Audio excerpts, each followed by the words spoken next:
10 fun party games to play with apples.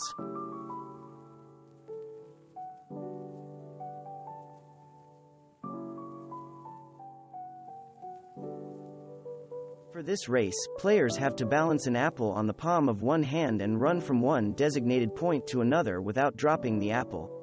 They're not allowed to use their fingers to catch the apple if it starts to fall. Any player who drops their apple, or who cheats and catches it, must return to the starting point and begin again. The player who finishes first with their apple wins. Divide players into 2 teams. Have each team line up side by side.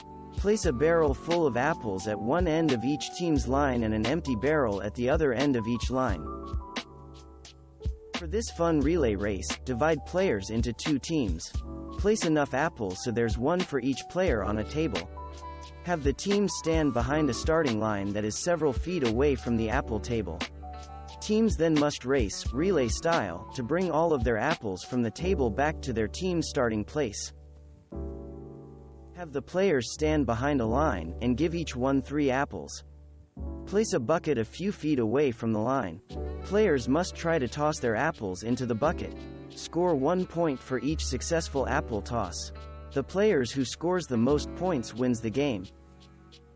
This is an apple-themed version of the traditional party game of musical chairs.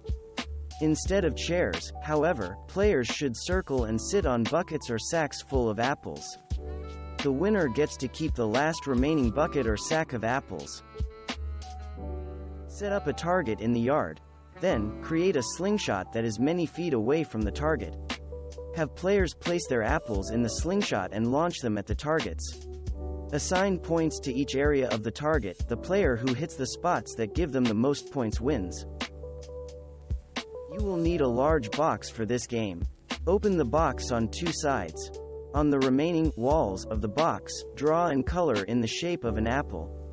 Make it large enough to take up almost all of the space. A caramel apple walk is a fun game to play at the end of your party, so guests can take home their caramel apples as favors. To play, cut several apple shapes out of red paper. Write the names of different types of apples on the cutouts. Tape them to the floor to form a path that players will walk on as music plays. Each time the music stops, call out the name of an apple. The player standing on that apple wins a caramel apple. Keep playing until everyone has been handed a caramel apple party favor. This is a fun apple party craft that is also an edible treat. Set up a table with apples and a variety of toppings. Use caramel or caramel-flavored frosting for guests to use as the glue for the toppings. Challenge them to use the toppings to make their apples look like characters, such as Mr. Potato Head. Take a picture with everyone and their finished treat before digging in. Before your party, gather several different varieties of apples, e.g., Gala, Fuji, Granny Smith, Red Delicious. Label them accordingly, and then hide them around the party space. Then, divide guests into 2 teams, and give each team a list of the apple varieties they must find. The first team to collect all of the apples on its list wins the apple scavenger hunt. Thanks for watching. Subscribe for more interesting videos. And please hit the like button for the YouTube algorithm.